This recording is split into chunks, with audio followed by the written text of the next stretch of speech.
welcome back to the Real Estate Sales Summit. I'm excited about today's guest because this is completely different than most of the subjects that we've talked about. And this is one that probably is one of the most important things to get across too. So I am happy to welcome to the show, Adam Hergenrother. Welcome, sir.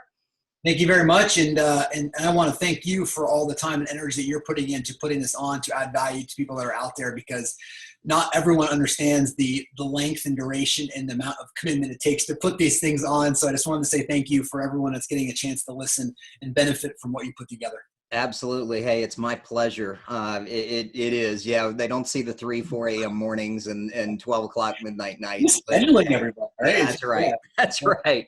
Well, hey, let me give you guys just a quick background on Adam, and then we're going to get into it because this subject is phenomenal, and you'll see why once we do. But Adam's the author of The Founder and the Force Multiplier, which is a phenomenal book, by the way, and some good training sessions. You guys have got to watch that and get into that. Founder and CEO. I'm gonna give the quick list because I know you won't do it. So Adam Hergenrother Companies, which includes KW Vermont, Hergenrother Realty Group, BlackRock Construction, Adam Hergenrother Training, Adam Hergenrother Foundation, like that. Adam's built a $1 billion organization, guys, in the last 10 years. So this is from a culture of growth and work-life integration, which is what we're going to get into. So with that quick introduction, Adam, give them a little bit of background on you that I didn't do and how you got into real estate and where you are now. Yeah, the first thing I'll do is kind of knock myself off and just say, you can build a $1 billion business, but it's still a shit show behind the scenes. It's still really messy. There's still people try to think, oh, your life must be perfect. It's far from it. So there's always a whole bunch of challenges just along the way. Quick snippet about me, I had a life-changing experience when I was about 16 years old. Up until about 16 years old, I was about 100 pounds overweight, in the drugs, failing classes. That role model student, Rob, you wanted your kid to hang out with at that time. And, a lot of people have asked this question. I've thought deeply on it, is what caused me to change? And it's kind of like, who put intelligence in your body? I don't know. You don't create intelligence, and I think you just get this inertia to kind of change, and I don't know where it came from, life, consciousness, whatever you want to talk about it. But I came home one day, and there's just this desire to get out of pain and not necessarily move towards pleasure. I had this just dissatisfaction in my life. There was something more for me to be doing than this trivial, how I was living out my life. I was lying. I was trying to live somebody else's life. I was just constantly exaggerating and just doing anything that was just not me. And I was just yearning for this authenticity of trying to be myself. So I actually came home and I started crying, and I cried all night. My dad came in, it's just kind of a father figure of that time, came in my house, or my room in midnight, and he said, "Hey, what's wrong?" And he worked the night shift, and I just said, "Hey, I'm not happy with my life." And he kind of looked at me and he goes, "Well, you have two options. You can accept it, or you can do something about it." And he walked away, right? But it was awesome because I was like, he's right. As much as I hated him in the moment, doing that, I think he's right. And so I lost 100 pounds in a year. I stopped hanging out with the group that I was with, got out of drugs, and I wasn't doing it for anybody. I was just doing it because there was this pull to something more, something greater in my life. And so I shared that because when I started, there's a lot that happened between now and when I started my first business, when I graduated college. I shared that because for about 20 years, from 16 to, I'm 38 now, so called 21 years, I've just been working on myself, inwardly, outwardly, just with this thirst of curiosity about life, and just really these social experiments in business to see where I could go. And how I got into real estate was I interned on Wall Street. I thought I was going to be on Wall Street as an investment banker. I graduated with a finance degree, so I was really big in the numbers. And then I had a girlfriend at the time who stayed up in Vermont, so I stayed here with her. And I got into commercial underwriting, and I started underwriting all of these deals, Rob. And I was like, man, I'm making 32 grand a year. And I'm underwriting all these deals, and I'm meeting with these people, and I'm like, these guys aren't like what people you read about in a magazine or books. They're just like you and I. And I was like, I can do that. And so I transitioned after being fired, by the way. I transitioned from that to essentially one more role. Then I got into real estate, selling real estate in late 2006, when then, of course, the market crashed. But just like all of us, if you put your head down and surround yourself by more intelligent individuals than yourself, then you can just accomplish anything. And that's essentially what I did. And I drowned out the noise from there, and I just started building. And after I got, my real estate brokerage side under contract or kind of under control and growing, became the number one agent in the state in a couple of years. And then I was like, what's next, right? What's next? And so I started growing businesses. But there is a really interesting component of this, and I think this is where our conversation will go today, is when I, in my mid to late 20s, so call it 27, 28 or so, I had this income goal. And Rob, maybe you have had this before, or people listening have had this, that I thought that as soon as I hit this $500,000 in net income, man, it was like heaven was going to descend on me. This present was going to be underneath the Christmas tree. And it was like all of a sudden going to inject me with this feeling that everyone talked about, right?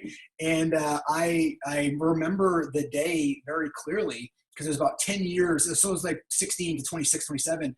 I was sitting with my mom, and my mom is so unassuming, doesn't care anything about money. And I said, hey, Mom, I made $500,000 this year. It's pretty cool. And she's like, oh, that's great. Like, hey, can you pass that over to me? Like ketchup or something. And I realized in that moment that people just don't give a shit. And then I got, depressed isn't the right word, but I got really kind of just curious about other life. And I felt this kind of just sinking feeling, because I realized that climbing this linear life progression of this ladder, that, hey, you get this, you get that, you get this, you get that, you get to keep going up and up and up, that like you're going to feel happier every time you run the ladder. And as I was going up, I realized I actually felt worse. I felt worse the entire time. And so when I hit this income goal, I was like, man, it's going to feel amazing. And I just felt so empty. I felt so disconnected with the world. I felt like I was just this island. And when I share this, people are like, they're like, yes, I felt like that way too, because I think we're trained, particularly in the Western philosophy, to think that happiness or joy, whatever words that we're going to use today that kind of resonate with you, is what's going to make you feel that inner peace. Now, happiness and pleasure will certainly provide an immediate surge of joy or happiness, but they're fleeting. They come and go. And then, it's really fascinating when I look back in my life, and especially when I look back now, whenever I got into these moments of this drive of endless pursuit of happiness, not like this, hey, it's cool to get this. I'm in this endless pursuit. You get something, and before you've even done it, it's like, where's the next thing? Like, I just need to get that, and you should make your life about that. That causes more suffering than anything else does. And so I really woke up to that conversation that was happening around when I was in my late 20s. And so for the last 10 years, Rob, I've really made my life, and in the beginning I faked it because I wasn't really sure what I was doing, but I really made my life about trying to, and I still am, about asking, who am I? Why am I here? How do I serve? And I don't mean, serve is not a lackadaisical term. It doesn't mean you just sit around and hang out and like give money out. I mean, like, what is the purpose of my being here in this physical world to express and experience myself? And so when you ask those deeper questions, business becomes this conduit for your opportunity to grow through all of these experiences. For instance, I'll give you a practical example. I mean, you wouldn't sign up for a lawsuit, right? You wouldn't sign up for 5 people leaving your company. You wouldn't sign up for the .com boom to happen, all of a sudden go from one thing to the next. But business gives us this opportunity to then go, oh, okay, great. I get to experience this now, right? And so I changed my thinking around that to just, how can I live and experience the moment, whether it's serving a tough client or serving a very challenging one or a really positive one? How do I just experience all of it? I'll stop talking because I'll just keep going. Let's just no, it's awesome, and you're spot on. It's this industry has got such a misperception, and we get into it, and I got into it, by the way, I got into the same way, finance degree. I lasted 1 year down working on it for the NASD down on Whitehall Street. Lived in Hoboken, and that was it. No more. No. But this industry, we see all of the fancy cars, the nice clothes, the big houses, that kind of stuff, and people think, oh, it's easy. Let's go do this. Let's make all of this money. And then they figure out that that's not what it is, and that's what you went through. You figured out that you reached a certain pain point. You reached it, which was earlier than that. But you said a couple of things that were really interesting. One, you changed your group, and you changed the people that you hung out with and were influencing you. How did you do that? And what made you realize that?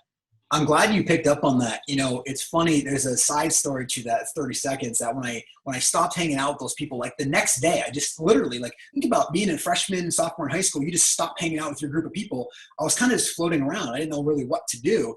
And they ended up stealing everything from my car and trashed my entire car within a week.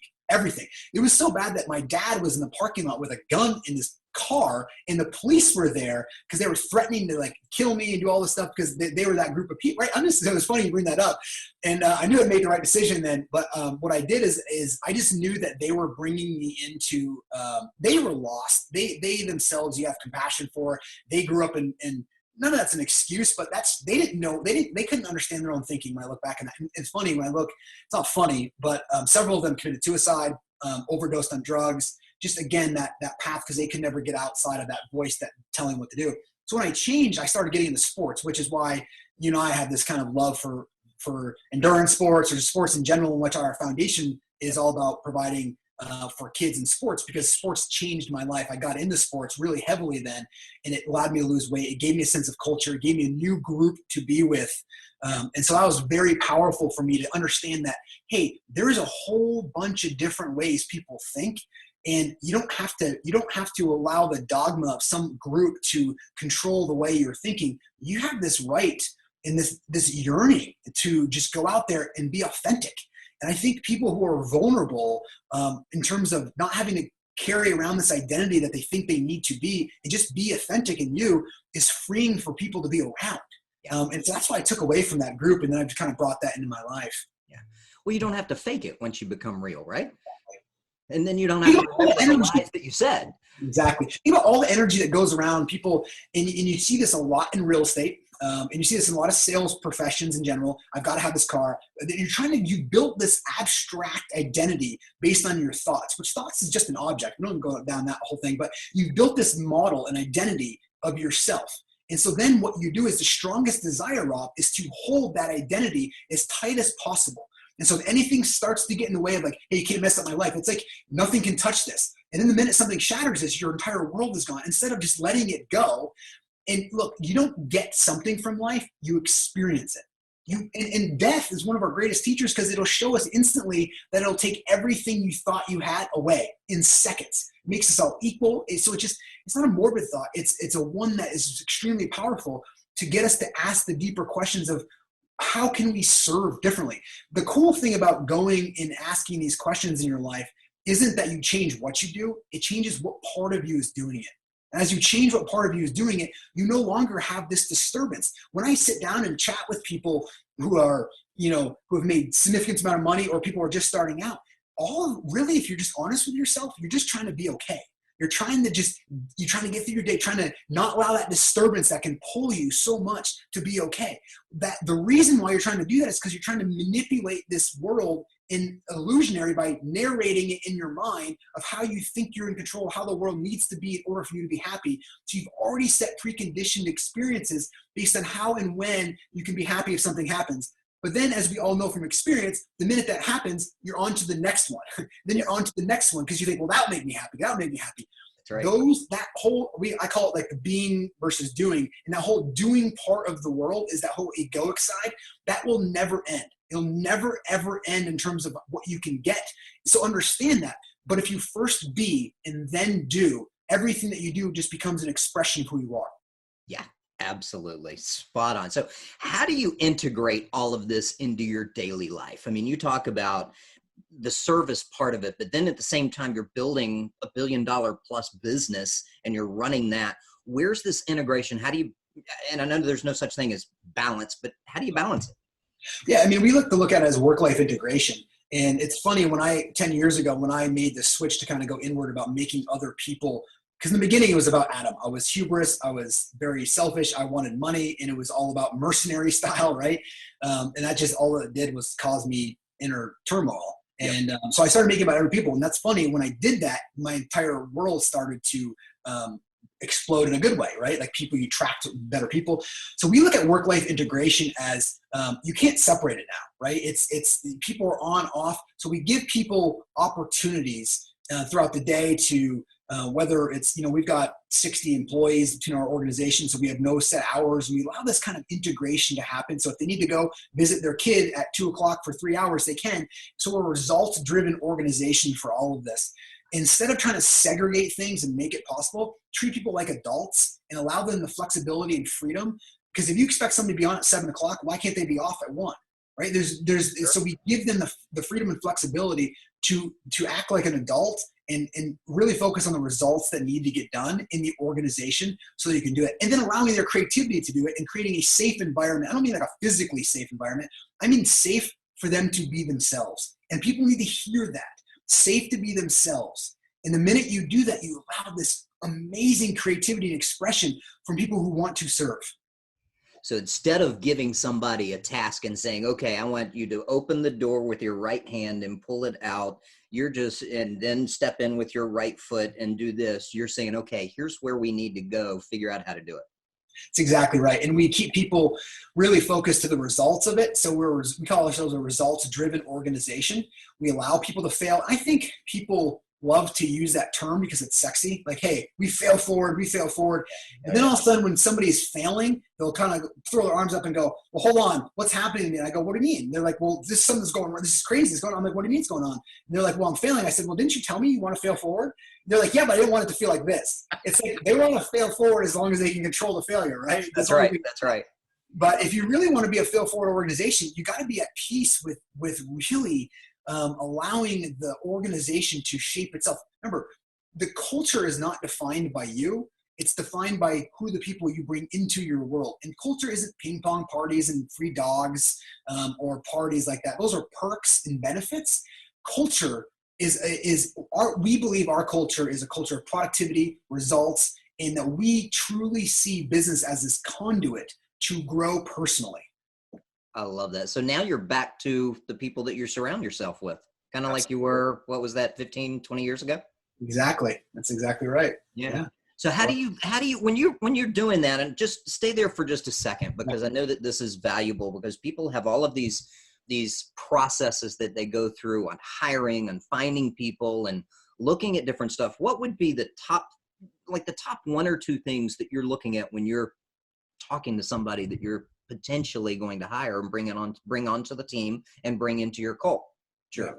I'd like to answer this in 2 ways. One is, so what we look for in people is hunger, humility, and people smarts. Hunger, that they just have a thirst to grow, a thirst to contribute, right? Humility is that they're willing to put the organization first and not themselves first.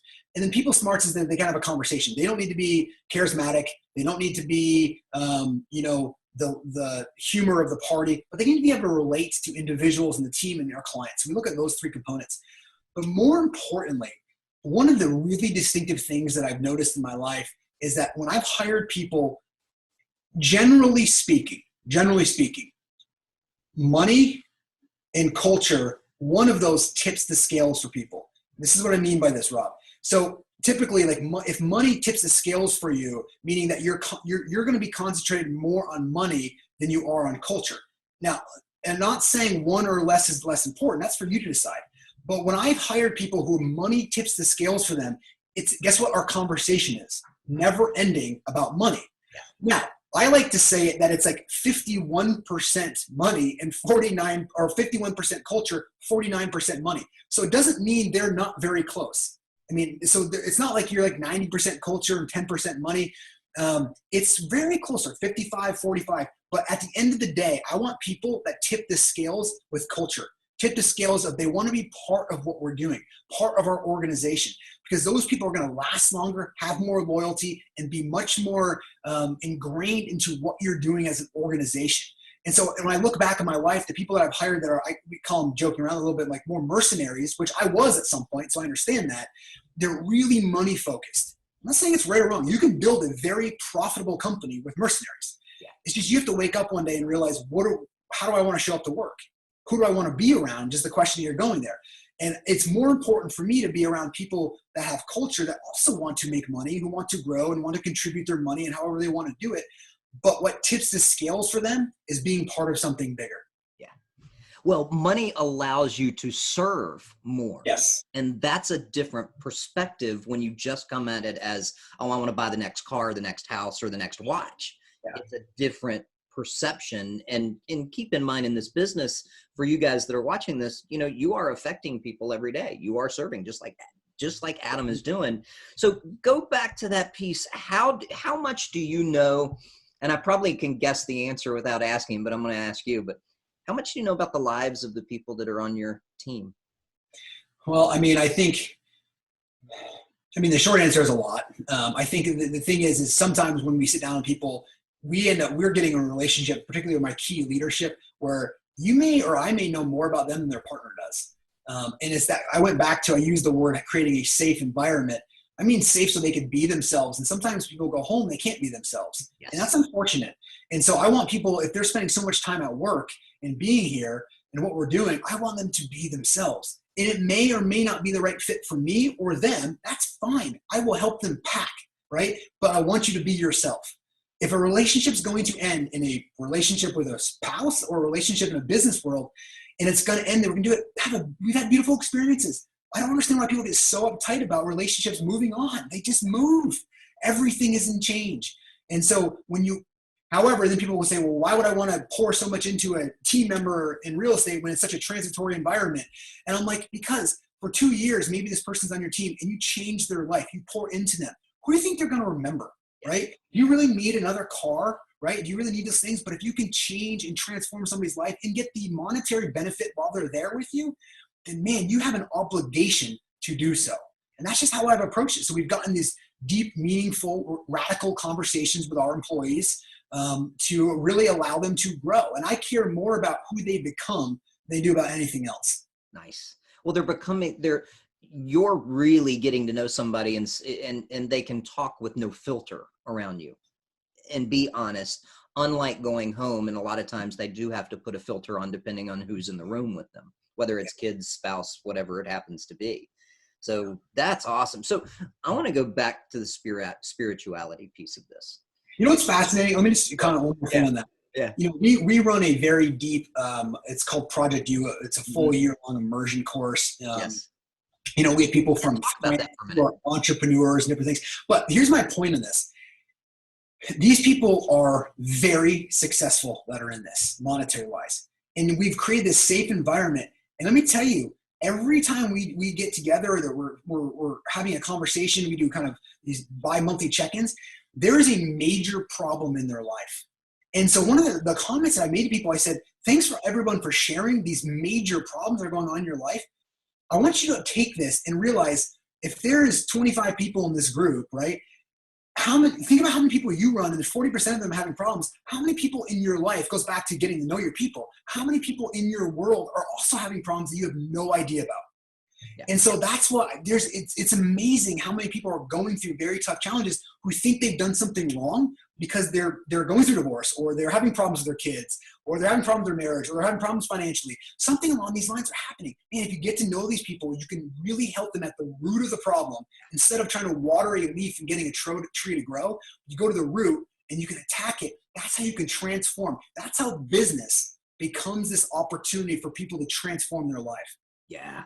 Absolutely. Well, then you get into, again, changing lives, helping people. Then you've got people that will never leave you, regardless of what the money situation is, because that's, in the long run, yeah, that is important, but it's not the determining factor, or at least not for the right people that you want that are in your life. That's exactly right. Well said, Rob.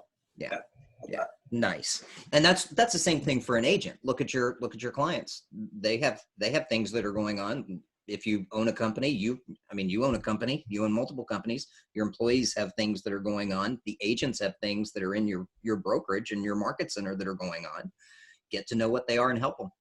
One of the questions I love to phrase to people, when an agent's about to go work with a client, or you're a business owner and about to go work with your employees or go work with your agents, most people drive into their office and they're walking into their office thinking about what they can get from their people. Yeah. Or they're walking in with a client thinking about what they can get from their client. So spirituality, and don't get lost in the word spirituality. Spirituality doesn't mean you're on some cliff with a fire and reciting haikus, right? It just means there's something larger than you. And so when you come in it and say, how can I give? How can I serve my client? How can I serve my employees? Yes. Nothing in what you are doing or your time allotment changes. You're still doing the same amount of time. That's why when you say what part of you is doing it changes. So instead of going, what can I get from my employee? What can I get from them? What kind of return am I getting on them? And there is that element. Well, you walk in there and say, how can I give to them? How can I get to know my people? How can I serve this client the best? Your approach and the value you provide to people and who you are changes. And that's powerful. Yeah. So imagine, so what you're doing is you're giving without any expectation of return. Yes, that's exactly right. Yeah. You're giving, and that's why it goes, people are like, well, I don't want people to leave my team. Like, that's going to happen. So just be aware of that. But while they're there, have a beautiful experience. What's the point of not giving them? They're just going to go fail anyways and leave quicker. I mean, I'm just you gotta let go of that part of you that wants to think somebody's going to be in your life forever, or that you even have the right to keep them in your life forever. Right? They're not you. They're free. Like, have you done that? No. Have you been in and out of relationships? Yes. I mean, it's okay. Don't get so uptight about it. Just understand that there's a much larger scale view going on than what your perception is right now. So this is going to be interesting. Who is, and how did you find out, who is Adam Hergenrother?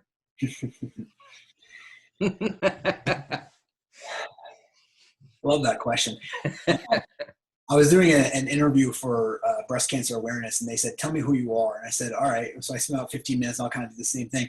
Well, Adam Hergenrother is a name. And then you could say, well, I'm a male. That's 38, right? And then you say, well, that's just a physical body. I believe that I'm a spiritual being having a minor physical experience.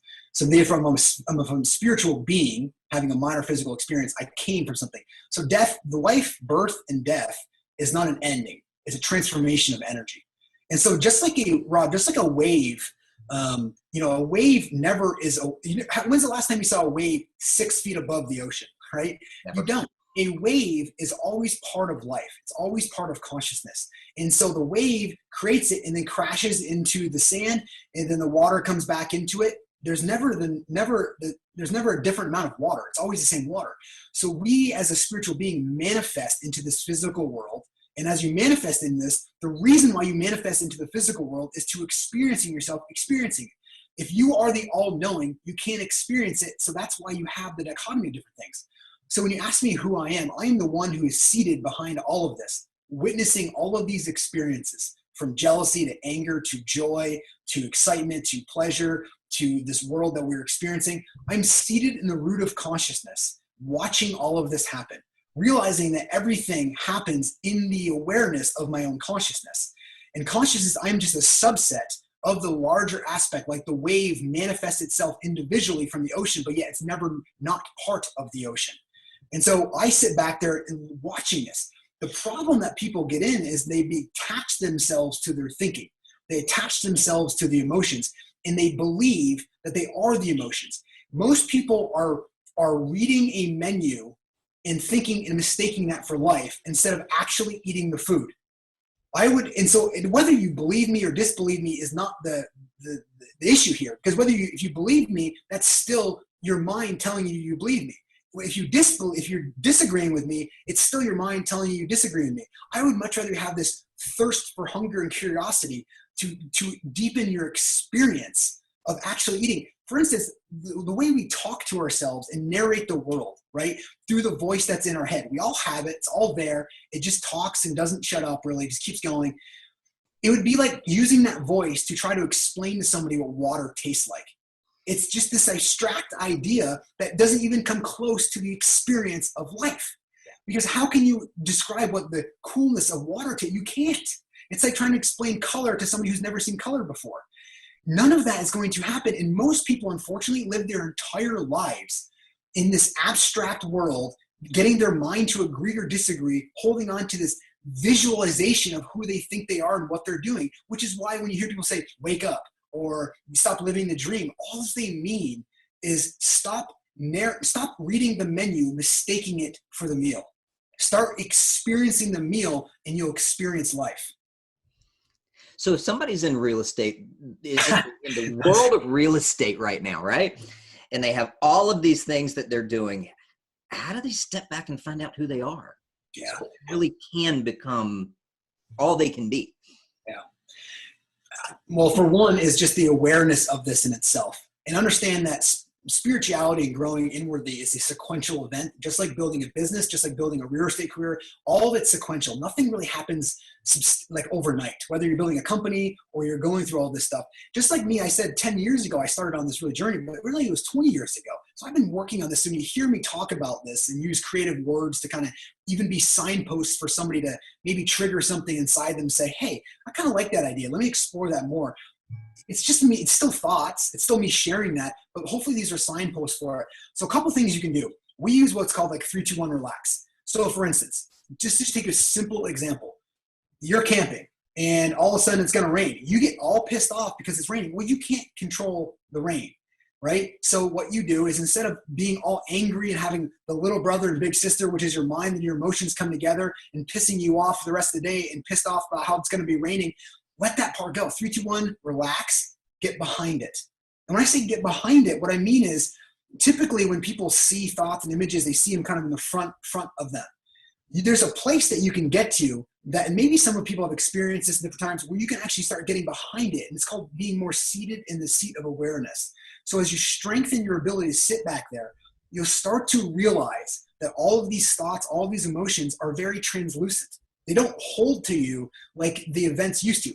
You're driving, somebody cuts you off. You get pissed off that somebody's driving 30 miles an hour. Well, it's not your right, first of all, to tell them how to drive, right? And now all you're doing is you're all pissed off. Now it affects your entire day because you're pissed off at them driving. So when that happens, at the first opportunity, pass them. I'm not saying don't take action, right? But the minute you start to feel that pull, which we all do, that pull that wants to bring us down, that wants to resist life, that the fact that it's actually happening right there in front of us, we start to try to pull it, you got to let it go. The best way I can learn to explain this is, picture you're playing, Rob, you're playing tug of war with an NFL team. And you're sitting there all your life, you're holding on to this rope. Yeah. You're playing tug of war, and you're doing everything. You know, everyone comes over and says, hey, try this technique, try this, try pulling backwards. And all you're trying to do is get home. You're trying to get home, and this tug of war is pulling you. You're never going to win. Until finally somebody walks up like the Buddha and says, hey, Rob, just let go of the rope. And you go, well, I can't let go of the rope. If I let go of the rope, it's going to pull me in. No, it can't pull you anywhere if you're not holding on to the rope. It's the same thing in this, is as you start to get disturbed, if you don't touch it, if you just let the emotions go through and don't hold on to the rope, it'll just be like, you look outside and look at a tree right now, that tree didn't piss you off, right? This is the same object in there. It just became more translucent. When we start to hold on to using that will, that consciousness, like when I say, think about your foot, you can kind of feel your consciousness go to your foot. Or I say, think about your finger. You can feel that intuitively, not intellectually, go to your finger. It's the same thing. So what happens when we use our will and consciousness on the car that's pissing us off, it's like we dense the water up to ice, and then it becomes thick and solid, and it hurts when it hits you, instead of just remaining water and much more translucent to allow the experience to come through you. So it's long-winded saying, the first place to start is awareness. Listen to this a couple times if you're interested in it. Go check out our podcast, different things if you're interested in any of this stuff. But also, just take the normal everyday things that have a zero-sum experience, meaning like people cutting you off or the weather, and just get behind it. Just start relaxing. The next time you see your phone ring and it's an agent that you know is going to have bad news, you instantly feel disturbed. Before you pick up that phone, let it go. You're spinning around on earth about to pick up a phone. It can't be that bad, I promise you. And so just start 3, 2, 1, relax, lower your shoulders. And look, in stressful situations, you may have to do 3, 2, 1, relax like 1,000 times.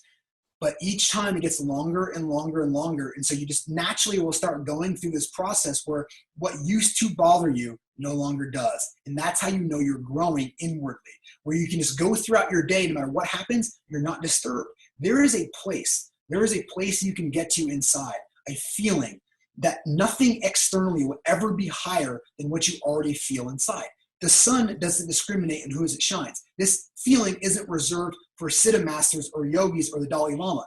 It's reserved for anybody that wants to take advantage of it. We just cloud it up and try to manipulate the external world and put conditions on our happiness, which dumbs our life up. No doubt. No doubt. So 2 things. I've got to make sure that I do 3, 2, 1, relax as I drive through Sarasota with our average age of drivers. Yes. And 2, for all of you guys, make sure you do 3, 2, 1, relax before you respond to anything on social media. Yes. Absolutely. Or a client, right? That's just really what that's exactly. So what do you do for fun? Well, I think that everything I do is enjoyable. I think when I wake up, I don't think of work as work. Sure, in the context of in talking about it, it's work, but I've really structured my life so that no matter when I die, whether it's today or tomorrow, I'm just living every experience fully. So I wake up, 4:00 around at 4:00 every morning. I spend an hour and a half of kind of personal development, journaling, meditation. I exercise for about 2 hours every morning. I usually get to my office and I work in bursts. And then I work in another burst in the afternoon, and then I'm home and I'm with my family. And so just each moment, and I structured I've talked about this live, a structured 4-day work week. Fridays, I'm not accountable to anybody. It doesn't mean I don't work. I just don't want to have to be accountable to anybody. So I may take it and bring every Friday, when my kids were younger, I would just bring them to lunch before they went to school every Friday for lunch, or I would go skiing, or I just may go read a book, or I may just, that's what part of your job is, to grow inwardly. And so I just use that Friday, that opportunity to kind of catch all for it. I love being out in wilderness. I love the simplicity of it. I think one of the cool things about being in nature and what attracts people to nature is that you're no longer in control. You're no longer in your terms. It's now comfort. They didn't put trees in your way, right? You can't manipulate the world. If it's going to rain, it's going to rain. You can't control that. So it's just something about freeing, about being out in nature, whether that's a mountain or in a field or wherever that is, and just being. And just not doing. And the voice may still be going on, but the reason why people are so naturally called to stuff like that is because of the simplistic nature of them not trying to be in control. And there's that deep part of their consciousness that tracks them to that and says, look, man, you stop trying to manipulate the external world for your own happiness. Just enjoy the experience that's unfolding in front of you. No doubt that experiences feel differently. When you lose money in a company, it feels different than when you're making money. A rattlesnake feels different than a butterfly. I don't disagree. They are different experiences. Some feel better than others. I understand that. But how would you know what a good month feels like unless you have the contrast of the bad month? Even that being said, there's still a place you can get to beyond that you have this steady flow. No matter what experience you're having, you're still just loving the experience. Yeah, no doubt. Adam, this has been phenomenal. I can't believe we're already at our time, and I want to respect your time as well. So what would you, any last parting words for those that are watching this? Anything you want to leave them with? Besides everything else that we've talked about. Exactly. I think, if anything, I used to say, and I still believe this, kind of put your foot on the gas and put a couple nails through it, and you'll clean up things along the way. And I think that's a great way to kind of approach business to a certain extent. But I would say there's a deeper way of this, and just be curious. All I want you to do is just separate a little bit, add some curiosity to your life of, hey, why do I feel this disturbance? Why do I get home do I feel this way? Why at work am I feeling this way? And just start that process. We don't have enough time to really get deep into all of this, but man, if you just start asking yourself, hey, I wonder, am I just trying to be okay? Like, where does that come from? It'll start you on this path towards finding this opportunity that's inside you that allows this wonderful creativity to come. The second thing I would just encourage people to go do is do some sort of form of meditation. I share this with people that meditation isn't about like, hey, I meditated to have like a sign. It's partly meditating is just part of the meditation sometimes is the meditation, being able to just stop the world around you and taking 20 minutes in your afternoon of saying, the world doesn't control me. I'm going to stop. I'm just going to be for 5 minutes, 10 minutes, 20 minutes. That in itself, you're all of a sudden now realizing that you don't have to do everything. You can have moments of being. And when you add that element to your life, it brings a whole nother nature. Because I would, success without fulfillment is going to be the ultimate failure of your life. And I don't want people to get to a point where they have all this money or have some sort of level of success or some house or some car, but still feel empty inside. And if you're truly honest with yourself, do you still feel that way? And if it's the case, explore that. Phenomenal. I wish we could go on for a few hours on this because it's so important. So everybody go back and watch this multiple times. Adam, how does somebody get in touch with you to learn more, to talk to you more, to find out what you're doing? Yeah, we have a ton of free resources out there. AdamHergenrother.com. If you go to that, it's a website that's got, I think we have 40 plus free webinars that are going on all year. They're already out there. Tactical real estate, right? It's not just me talking and like this. There's actual really things that we built to be the number 4 team in the world. So there's some tactical stuff there as well too about business and leadership. Our podcast, Business Meets Spirituality, love for you to go down and download that. Listen to an episode or two if you like it. Awesome. If you don't, get rid of it. Our blog, Again, it's Herbalife. All of this is attached to it. So just go to adamhergenrother.com, go explore it. Yep. Go explore it. And we'll put the links in here too. So you guys go click on those, learn more. This is such a valuable aspect of truly your life and being able to have a fulfilled life and in balance as well. Adam, thank you so much for your time. I appreciate it, and I'm grateful for you and what you do. And you've got an amazing staff from my interactions with them as well and your team. So thank you very much. Thank you.